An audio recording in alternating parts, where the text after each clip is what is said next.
And welcome back, rugby fans, to Rugby 411. I am your host. My name is Joshua Shibata, and this is the MLR Power Rankings for Week 5. What a week Week 5 was. Week 4 last week was a little bit, I would kind of say, on the uneventful side. But this week, definitely a lot of action, a lot of great games. Two upsets, one of them pretty big, one of them not super big, but still pretty. It's still considered an upset, very much so. And when you have upsets like what we've had, it just plays havoc on the power rankings. So definitely a lot of changes, including changes in the top four of our power rankings. Again, for those who are new to the power rankings, what it is not based on win-loss records. It's based on what happens on the pitch week to week.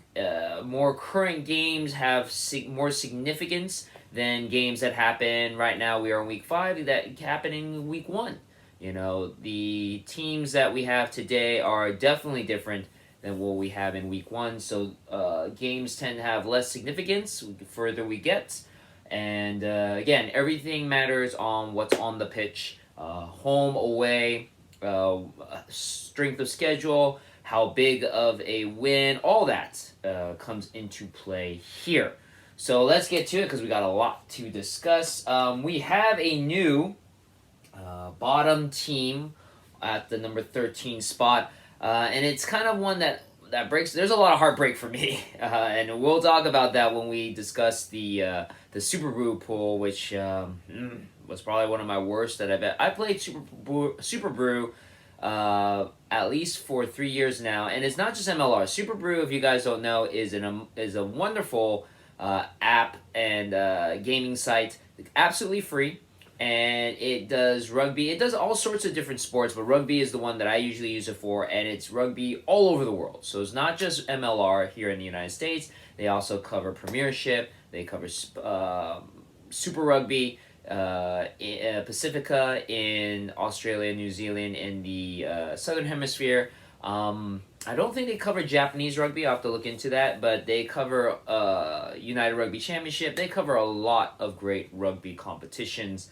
So I've been playing with it before I really got into MLR. They cover sevens as well, and yeah, probably the worst I've ever done in a week in a league, and also because I took a lot of risks. And as they say, no risk it, no biscuit. Definitely no biscuit though for me on this one. So, but we have a new number 13, and unfortunately, it is my second favorite team in MLR. It is the new kids on the block, the Dallas Jackals.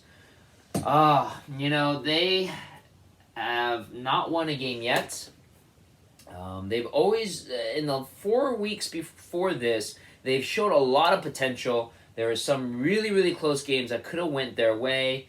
This game against a remerging Utah really was the worst Dallas team we've ever seen, and it's a little confusing because I don't know if it really is because of Utah or if it's because of Dallas, but definitely losing to Utah the way they did, 22-69. That's correct. 69 points is the most points scored by a Major League Rugby team, and it is the tie for the highest point differential margin of 47 points. The last time that this has happened was with the Giltinis game. I can't remember what the opponent was, but it is tied for that. So it is the largest margin of difference in an MLR game in the history of MLR. Most points scored by an MLR team. Obviously, most points scored by Utah. It was a bloodbath. It was an absolute bloodbath. And looking into the future, especially after this performance, especially after the performance of one of the upset teams we had. I said last week that for Dallas Jackal fans that, there will be a win in the next couple weeks. Yeah, I don't know anymore. I really don't, especially not the way that Dallas played. And again, it was, you don't take anything away from Utah. Utah, we'll get more into it when we talk about Utah, but Utah looked like Utah of last year. and but Dallas didn't help themselves either. A lot of mess ups, a lot of sloppy play work, and really the loss of will in the latter half of the game. I mean, obviously you're down by that much. It's really hard to figure out what to do from there. But yeah, Utah, because of that performance, and it was close. But I had to drop them to the very bottom. I had them at one point number 12. I was kind of hesitant to let them go to 13 because of what happened with the other team that was in number 13. But it's no excuse. You give up the most points in the history of MLR. You really don't look like anything but the worst team in the league at this point. So Dallas, unfortunately, number 13 in the league, still number 2 in my heart.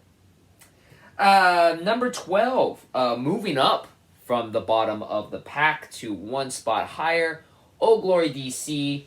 I'm not a big fan of awarding the team a position to go up after a loss, but they really played really, really well in their game against San Diego. A game that they really should have probably been blown out in. They're playing in San Diego. San Diego's been looking really, really good. They only lost by 12 points. So I had to give them a lot of credit for that. And again, comparatively, that's what the power rankings are all about. Comparatively, Old Glory did not look as bad as Dallas. So to say Old Glory is the worst team right now in the league, after that performance, definitely not. And so I had to slide Dallas down. This is all about not necessarily what you did prior. It really is more of the current. And currently, Dallas looks like the worst team in the league. So barely Old Glory goes up a spot to number 12. Moving on to number 11. One of the teams that were upset this last weekend, the Seattle Seawolves. Started off really hot this season, and granted, the season's only been 5 weeks in, but a lot of talk about, and including from myself, of the return of the only 2-time MLR champions in the league, the return of the Seawall, but man, losing to NOLA, it doesn't look good. Definitely doesn't look good, and they looked really, really, really bad in that game. A lot of mistakes, a lot of miscues, mistiming. Granted, they came back to come within 1 point, but NOLA at the time fighting with Old Glory for that bottom spot. Sorry, couldn't do anything but drop Seattle. One of the biggest drops. They dropped 4 spots down from number 7 to number 11. Again, they have a chance to righten themselves up, but man, not a good look for a team that started off pretty hot to lose to a team like NOLA. Moving on, we have next team, the only team that was on a bye, the Toronto Arrows, still currently on the longest road trip in the history of Major League Sports. They unfortunately, because they didn't get to play and because there was a lot of movement in the rankings, they slid from number 9 to number 10. And then moving into number 9, dropping a spot, the Houston SaberCats. Now, the Houston SaberCats had a pretty good performance in their game. And honestly, they looked pretty good against Atlanta at the very beginning of the game. Again, Atlanta, a very tough team, up in the top echelon of the rankings. Houston looked pretty good, but just not enough. Lost by 7, 22-29. That's why I only dropped them 1 spot. I was thinking maybe keeping them at number 8, but because of a lot of movement, they had to move down. So really, they're kind of just staying in the middle of the pack, looking exactly kind of like that when you compare them to the rest of the teams. Not the worst, definitely not the best. Moving on, another team that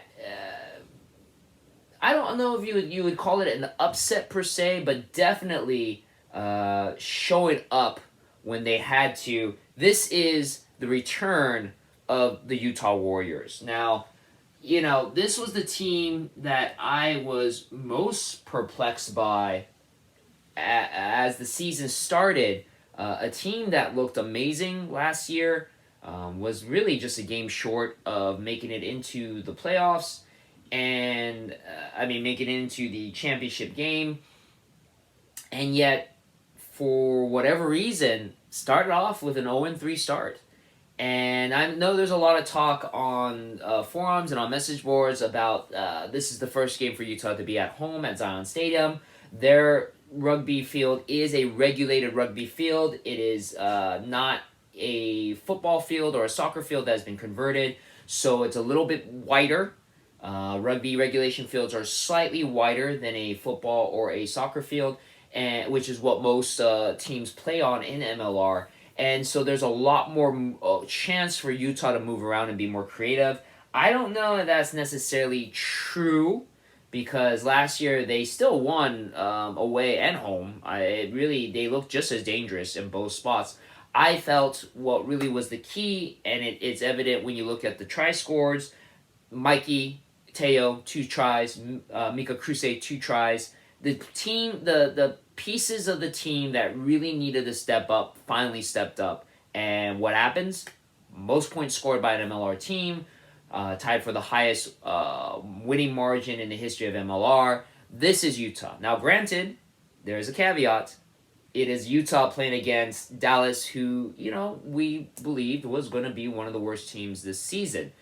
So is it because of Dallas, or is it because of Utah finally figuring it out and it took them this long? Is it because of the field that they're in Zion? Well, I feel this coming week's game against the LA Guiltinis will really kind of set the tone for Utah. If Utah shows up for that game, I think it's because of Mika and Mikey, because the game's at the world famous Coliseum, not a regulated rugby field. If it is because of the fact that the field isn't regulated size, which, again, kind of gives Utah a real disadvantage because very few fields are in MLR, it's going to be a tough season for Utah. But again, LA will be a good litmus test depending on which LA team shows up, and we'll talk about that when we talk about LA. But good win for Utah to finally show up. They went up 3 spots from the number 11 to the number 8. Moving on, we then have the biggest upset of the weekend. NOLA defeating the Seattle Seawolves. NOLA, again, one of those teams that haven't won a game.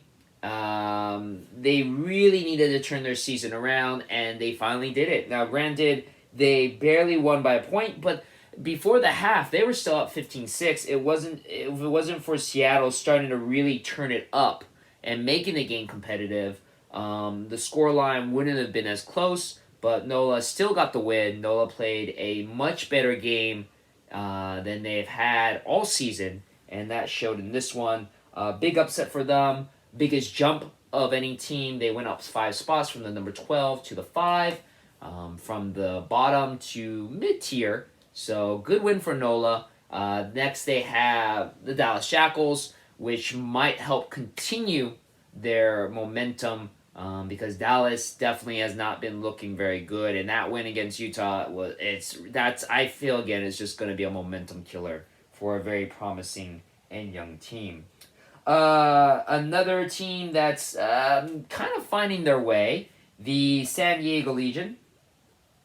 Number 6. They're winning, but again, they're not necessarily winning against the best teams. They won against Old Glory. Not an impressive win, 24-12, as I mentioned before. Old Glory looked better than Dallas, but still is a bottom-ranked team. So I didn't move San Diego from their spot, even though they won, because I just didn't feel, especially with the teams that are up here, I didn't feel San Diego deserved to jump up with the way that they beat a bottom-ranked team. Again, the power rankings determine on what happens on the field, not necessarily by your record. So San Diego's still kind of in the middle. But hey, if you're looking at championship wins and wins in general, San Diego is doing very, very good for Legion fans.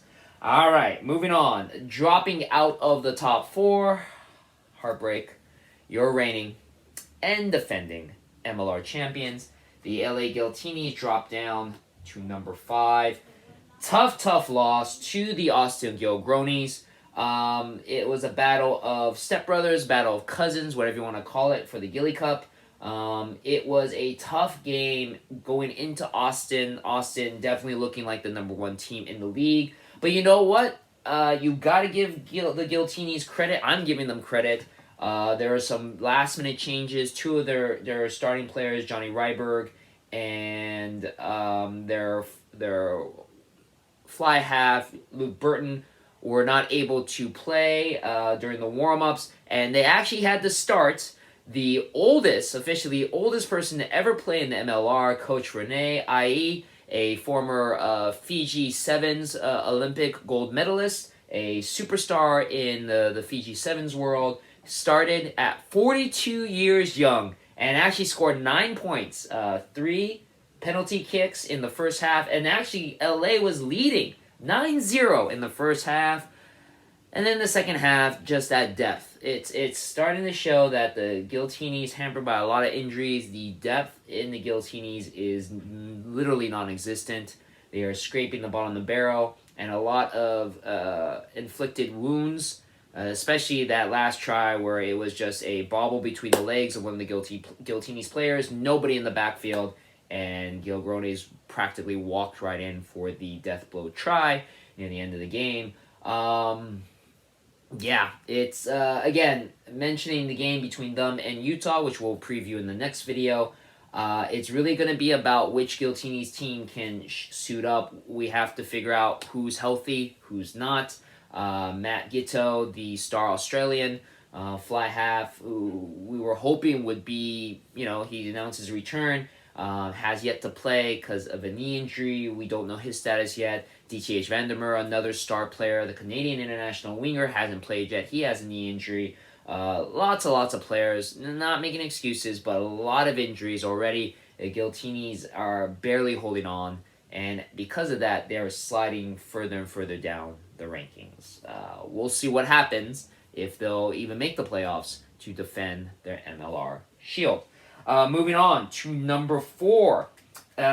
This was a tough upset for Rugby New York, losing to the New England Free Jacks. What a game, though. Second to last game of the weekend. Really entertaining, breaking open the Hoboken Field in New Jersey. Those fans had an exciting game to watch. It was a back-and-forth affair. Just New England just wanted it more, and we'll talk about Bodine Waka, the announced MLR Player of last month, making a statement to be Player of this month with the performance that he had. Again, I'll talk about that more when we talk about New England, and we'll talk about the next video. But Rugby New York, unfortunately, not able to hold on.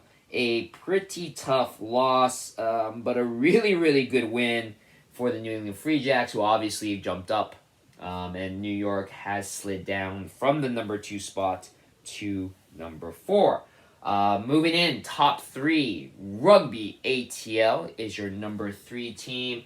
They did what they needed to do. They won their game. They started the season with a lot of firepower, and they have a lot of firepower, but for whatever reason in this game, and you got to talk about Marco Jans van Rensburg, who had a hat trick. But after the second half, they kind of took their foot off of the pedal. And, it wasn't a horrible win, but it wasn't impressive either. And considering who we had at 1 and 2, not enough, again, to break into the top 2. But being up here in the top 4 is still a great spot to be. And again, being in the table, the rankings, they're on the top in the eastern side. So especially after the loss of New York. So really no complaints for Rugby ATL. Moving in. Upset, maybe not as big an upset as the New Orleans one, but an upset nonetheless. New England Free Jacks are your number 2 team, knocking down Rugby New York. Let's talk about Bodine Waka. man who was announced as Player of the Month for February, making a statement in this game to be Player of the Month for March, which is only just started. He scored 23 points on his own, 2 tries, 5 for 5 off of the tee. He leads the league with 5 tries. He also leads the league with the most points scored so far this season at 58 points. He is playing his mind out right now. An amazing, amazing player. Really, really good guy. Kudos to him, leading the Free Jacks. And this game was a back and forth. I mean, it was exciting and entertaining as you can get. A lot of sloppy plays, too, from both sides, which allowed a lot of tries to be scored back and forth, back and forth. It really became just a game of attrition, and in the end, the Free Jacks just wanted it more. It felt to me watching this game, they were putting a lot more pressure on New York, and just New York was trying their hardest to survive, and just couldn't. And New England just went for the kill in the second half. And again, when you have a guy like Bodine Waka as your fly half, it's for those who aren't familiar, fly half is almost kind of like the quarterback of the team, along with the scrum half. They really help direct a lot of what the team is doing. And yeah, he did a masterful game. Took out Rugby New York, sliding into that number 2 spot. And at number 1, nothing from taking away from their performance to allow them to slide any further than the number 1 spot is the Austin Gilgronis, taking out their cousins, stepbrothers, whatever you want to call them, the Giltinis, at home, 22-9. Now, granted, again, honestly, the one thing to take away from with Austin so far, they are definitely not looking like the offensive juggernaut that they were in the beginning of the season, where they were averaging about 50 points a game. Last couple of games, they've scored no more than 30. This one against LA, who has a very, very good defense, only scored 22 points. Again, the game was 9-0 at the half, and Austin looked completely befuddled and confused. Again, a lot of mistakes by LA, a lack of depth in the bench. Austin has so many weapons that they were just able to take away the game by the second half. And they looked like a better team in the second half than they did the first half. But something to kind of look out for with Austin. Again, I've mentioned this before, with rugby particularly, it is really the game of attrition. It is a marathon, not a sprint. It's really about what team can go the longest with the healthiest team, healthiest bench, most depth, and just survive. Just survive a grueling 16 weeks of intense competition. And right now, Austin is sitting at the top. But man, with a performance by New England, if Atlanta does what they need to do, if Rooney, I know they're not necessarily called Rooney, but I'm always going to be calling them Rooney. If Rooney can pick up the pieces after that devastating loss to Free Jacks, and still don't count out LA or San Diego, Austin may not be sitting there for very long, especially with the West being as competitive as it can be. But here is your top 13, or here's your whole 13. Let me know what you think. A lot of changes in this rankings because of those upsets. But again, I'm happy with where these are in the rankings. And it's going to definitely make next week's slate of games really, really exciting and interesting. So wait for that video to drop. It's going to be right after this one, where we take a preview of next week's action, as well as look at the Super Brew picks, which were not good for me. But let me know what you think about my power rankings, and if your favorite team is up in the top, or if they slid down to the bottom. Once again, thank you very much for watching my video, and I will see you guys on the pitch.